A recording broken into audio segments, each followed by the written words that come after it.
Hello, this is Julian with Coffee Reviews, and today we'll be recapping our reviews from the month of January 2025. This video will feature three things: a discussion of our favorite coffee this month, as well as any honorable mentions, our upcoming coffee of the month, and anything else pertaining to this channel that we feel is worth discussing or addressing. So let's go ahead and get started with our honorable mentions. And as always, these are in order of when we reviewed them on this channel. And first up, we have the Bekele Kachara, the natural processed Ethiopia from September Coffee Company, based out of Ottawa, Ontario. And we reviewed this coffee alongside the Mateatios, a different natural processed Ethiopian coffee from September as well. And by the end, I found myself preferring this one by a wide margin, as I really appreciated the clarity and unique profile that it did offer, as I described this coffee as being even more gummy shark-like than the gummy shark coffee we reviewed from Bots last year. And given that there was such a unique representation of this blue profile, it did set itself apart from a lot of other natural processed Ethiopian coffees we've reviewed over the last couple of years. So for that reason, this one was one of my favorites this month, and one of my favorites that we've had from September altogether.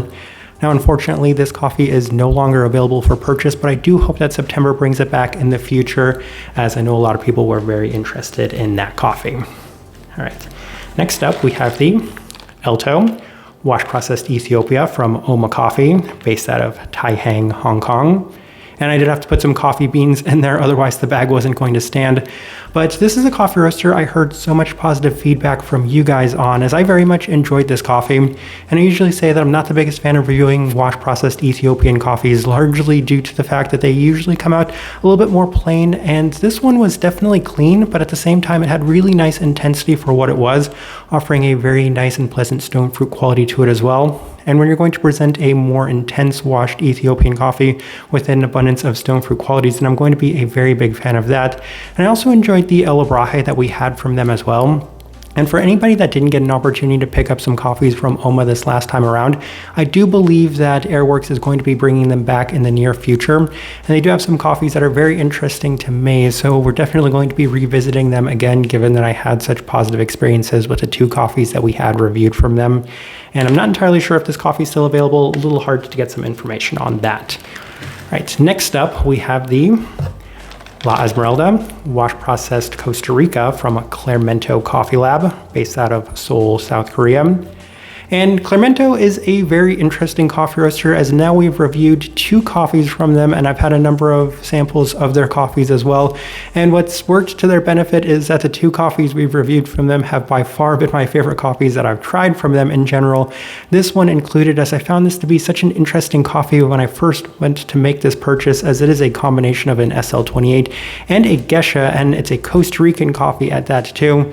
So I wasn't entirely sure what to expect from this coffee when we did pick it up, and I was pleasantly surprised given the immense clarity that was presented within this coffee. And once again, a lot of stone fruit aspects were presented in it too. So for those reasons, even though the profile of this coffee roaster may not necessarily be in line with my own preferences, I was really impressed by the way that this coffee did turn out, as it was unique in itself as well. And you'll kind of see a bit of a theme here, where more unique coffees that are presented in a cleaner sense are going to be coffees that I very much enjoy. And this one was certainly no exception, as we've had some really positive experiences with this coffee roaster. And as far as Korean coffee roasters go, they are the ones that have set the highest standard for me as of this moment, as once again, I was pretty impressed by this coffee. This one is unfortunately no longer available for purchase. Next up, we have the Jorge Rojas, the white honey processed Colombia from September Coffee Company, based out of Ottawa, Ontario. And this is a very interesting coffee once again, as it also presented a very unique profile, as I often describe this one as being reminiscent of strawberry banana jello or a strawberry banana milkshake. But this coffee was super sweet and super intense. And that's a lot of the feedback I heard from people on this coffee when they first tried it as well, as I essentially picked this coffee out because I wanted to add it to our Mate Mateos order.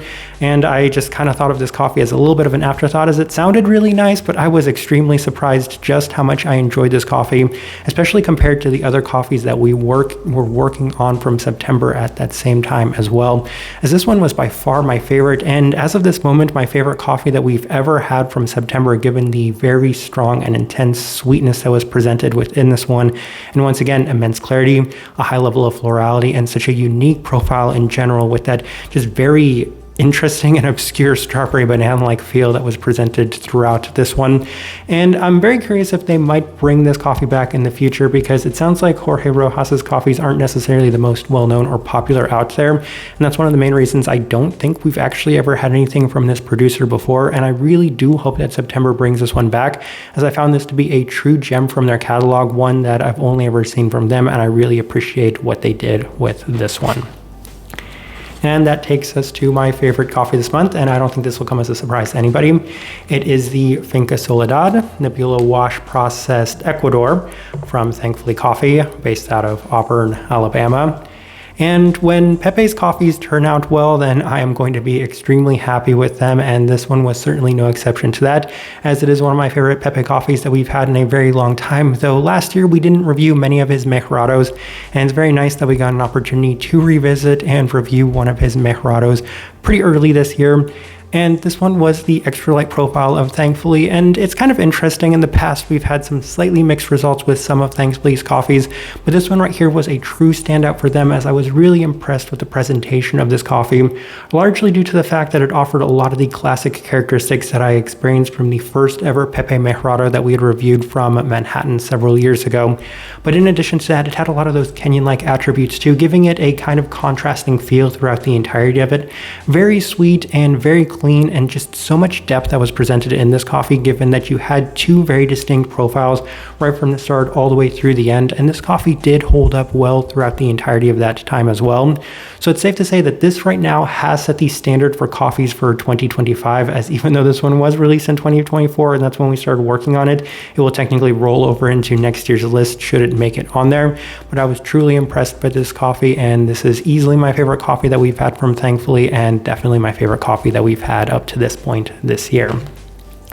And that takes us into our coffee of the month, and that is the Coco Bongo, the experimental processed Colombia from Doc Coffee Roasters, based out of Amsterdam, Netherlands. We'll call it experimental process because I don't know exactly what they're calling the processing on this coffee, but I did read the description of it, and I think technically it's a coconut co-fermented Colombian coffee. And this one did win the Coffee of the Month poll, as for anybody that watched the live stream, either the VOD or were participating in the live stream, we're kind of going through some themes and ideas, and one of the suggestions was, let's just do the funkiest month that we could. And when we were getting suggestions for funky coffees, this one kept coming up, and a lot of people really liked this one as it got so many votes, and as a result, we picked this coffee up. And it's going to be very interesting because we've received so many comments from so many people about this coffee, as it seems to be pretty infamous, right up there with Milky Cake as being a very interesting coffee from this coffee roaster. But as far as it goes for me, I'm not the biggest fan of coconut, but what's always been interesting is I've really appreciated the way that coconut presents itself in coffees, despite the fact that I don't particularly like coconut. And I have opened this bag and I have brewed a couple of cups of this coffee, and I will keep my thoughts on that to myself for right now, as that review will probably be a pretty highly anticipated one, as so many people are going to be very interested to hear our feedback on this coffee.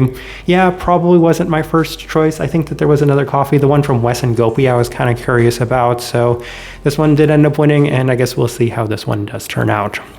And that takes us into the final things I wanted to discuss in this video.